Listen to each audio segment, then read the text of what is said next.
शेर खान नाम का एक शेर और अधीरा नाम का बाघ दोनों अच्छे दोस्त थे। इसी जंगल में माया नाम की एक चालाक लोमड़ी रहती थी। माया अधीरा और शेर खान की दोस्ती को देखकर जलती थी। वो अपने मन में कहती है, इन दोनों की दोस्ती तो कुछ ज्यादा ही बढ़ रही है, कुछ भी करके इनकी दोस्ती तोड़नी होगी, मगर बड़ी ही सावधानी से। अगर इन्हें पता चल गया तो मेरी जान चली जाएगी। मुझे बस एक मौके का इंतजार है। ऐसे में एक दिन शेर खान और अधीरा जंगल में घूम रहे थे कि अचानक अधीरा का पैर फिसल जाता है और वो खाई में गिरने ही वाला था कि वो एक पत्थर को पकड़ लेता है और लटकने लगता है। ये देख शेर खान तुरंत उसकी मदद करने के लिए आगे बढ़ता है और दोनों खाई में गिर जाते हैं। ये सब दूर खड़ी माया देख रही थी। वो मन ही मन खुश हो जाती है। अरे वाह, ये तो सोने पर सुहागा हो गया। अब जाकर मेरा सपना पूरा होगा। मैं अधीरा के झुंड के पास जाकर कहूंगी कि शेर खान ने ही अधीरा को मारा और ऐसे ही दोनों में लड़ाई करवा दूंगी। वो आपस में लड़कर एक दूसरे को मार डालेंगे और मैं इस जंगल की रानी बन जाऊंगी। अभी जाकर शेर खान के झुंड को ये बात बताती हूँ। यूं माया शेर खान के झुंड के पास जाती है और कहती है, अधीरा ने शेर खान को खाई में गिराकर मार डाला। जाओ जाकर तुम लोग अधीरा के झुंड को मारकर अपने राजा की मौत का बदला लो, तब जाकर शेर खान की आत्मा को शांति मिलेगी।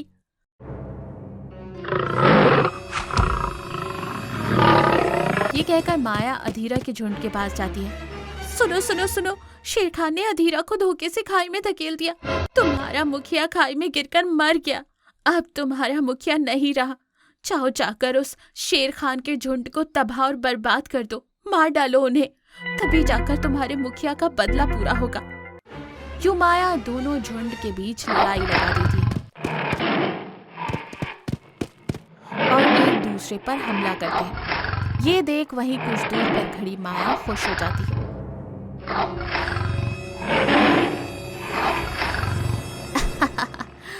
खत्म कर डालो एक दूसरे को, तब जाकर मैं इस जंगल की रानी बनूंगी। कि तभी खाई में गिरे शेर खान और अधीरा छोटी मोटी चोटों के साथ वहां आते हैं और दोनों झुंड में हो रही लड़ाई को देखकर उन्हें रोक देते हैं। तुम लोग क्यों लड़ रहे हो? हम दोनों सुरक्षित हैं। हम दोनों एक दूसरे को बचाने की कोशिश कर रहे थे कि अचानक खाई में गिर गए। हम दोनों के बीच कोई भी समस्या नहीं है। हम दोनों पहले भी अच्छे दोस्त थे और अभी भी हैं। शेर खान सही कह रहा है, हम दोनों बहुत अच्छे दोस्त हैं और हमेशा रहेंगे। शेर खान ने मेरी जान बचाने के लिए अपनी जान पर खेलकर खाई में जंप लगा दी। वो कभी मुझे धोखा नहीं देगा, तो ये लड़ाई झगड़ा बंद करो।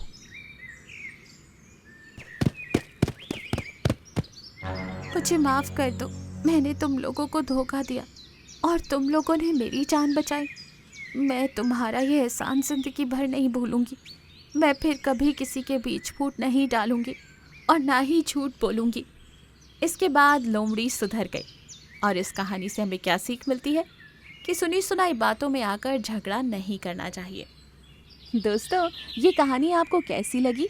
अच्छी लगी ना? हमारे चैनल को सब्सक्राइब ज़रूर कीजिए ऐसी और मज़ेदार कहानियों के लिए। लाइक करो, कमेंट करो और शेयर करो। धन्यवाद। शेर की जान बचाने वाली बकरी। जंगल में एक खूंखार शेर था और वो बड़ा ही निर्दयी था। वो बिना वजह जानवरों का शिकार करता और उन्हें मार डालता था। जब भी शेर रास्ते में नजर आता, जानवर अपने अपने घरों में छुप जाते। जानवर इसी डर और दहशत में अपना जीवन गुजार रहे थे। एक दिन चमेली नाम की एक गर्भवती बकरी अपने पति चिंटू के साथ घास चर रही थी। अरे चमेली, यहाँ तो बस थोड़ी सी घास है। मैं एक काम करती हूँ, थोड़ा आगे जाकर और देख कर आती हूँ। अरे नहीं नहीं, तुम कहीं नहीं जाओ, आगे खूंखार जानवर हो सकते हैं। हम दोनों इसी से काम चला लेते हैं। अरे तुम चिंता ना करो, ज्यादा दूर नहीं जाऊंगी। वैसे भी तुम गर्भवती हो, तुम्हें ज्यादा घास की जरूरत है। ये कहकर चिंटू आगे बढ़ता है और चमेली घास चर रही थी। काफी देर हो जाती है पर चिंटू वापस नहीं आता। अरे चिंटू को गए काफी वक्त हो गया, वो अभी तक वापस क्यों नहीं आया? कहीं वो किसी मुसीबत में तो नहीं फंस गया? मुझे आगे जाकर देखना होगा। चमेली आगे बढ़ती है और जैसे ही वो थोड़ा आगे जाती है वो देखती है कि शेर चिंटू पर हमला कर रहा था। ये देख चमेली के पैरों तले जमीन खिसक जाती है और वो चाह कर भी कुछ नहीं कर पाती। शेर चिंटू को मार डालता है। दूर खड़ी चमेली ये देख कर फूट फूट कर रोती है। चमेली बहुत डर जाती है। ना तो वो किसी से मिलती और ना किसी से बात करती थी। दिन यूं ही बीत रहे थे। एक दिन जंगल में कुछ शिकारी आ जाते हैं। जानवर अपनी अपनी जान बचाकर भाग रहे थे। भागो भागो, जंगल में शिकारी आए हैं, सब अपनी अपनी जान बचाकर भागो। थोड़ी देर में ही अफरा तफरी मच जाती है और शिकारी जंगल से चले जाते हैं। जंगल में शांति का वातावरण था। चमेली पानी पीने तालाब के पास जाती है। उससे कुछ जानवर बड़े नजर आते हैं। वो उनके करीब जाती है तो देखती है कि शेर घायल पड़ा दर्द से करहा रहा था, पर कोई उसकी मदद के लिए आगे नहीं आ रहा था। सब खड़े बस तमाशा देख रहे थे। तुम सब खड़े खड़े मेरा मुंह क्या देख रहे हो?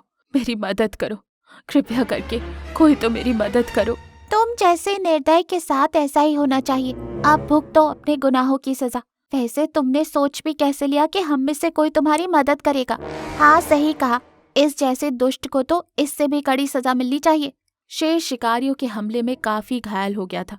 चमेली शेर की बेबसी को देखकर आगे आती है और कहती है, अरे साथी, ये तुम लोग क्या कह रहे? भले ये जालिम है और निर्दयी है, पर हमें इसे मुसीबत में नहीं छोड़ना चाहिए। हमारे जंगल का राजा है ये, हमें इसकी मदद करनी चाहिए।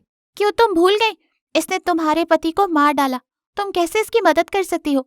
हाँ, मैं जानती हूँ कि इसने मेरे पति को मार डाला, पर अब ये मजबूर और लाचार है। हमें इसकी मदद करनी चाहिए। वैसे भी हर बार दुश्मन को मारना जरूरी नहीं होता। अब ये मुसीबत में है और लाचार है, इसकी मदद करना हमारा फर्ज है। ये सब वही घायल पड़ा शेर सुन रहा था। उसे अपनी गलती का एहसास होता है और वो मन ही मन सोचता है, मैंने इस चमेली के साथ इतना बुरा किया, इसके पति को मार डाला, फिर भी ये बिना किसी स्वार्थ के मेरी मदद कर रही है। चमेली जड़ी बूटी लाकर शेर के जख्मों पर लगाती है। मैंने आपके जख्मों पर जड़ी बूटी लगा दी है। अब बस कुछ ही दिनों में आपके सारे जख्म ठीक हो जाएंगे। ये कहकर चमेली वहां से चली जाती है। दिन बीत गए, शेर के जख्म भी ठीक हो गए। शेर जानवरों के साथ अच्छे से बर्ताव करने लगा। जानवर भी शेर में आए बदलाव से काफी खुश थे। एक दिन चमेली पेड़ के नीचे आराम कर रही थी कि तभी वहां से गुजर रहे एक बाघ ने चमेली को देख लिया। अरे वाह, बकरी, वो भी आराम कर रही है।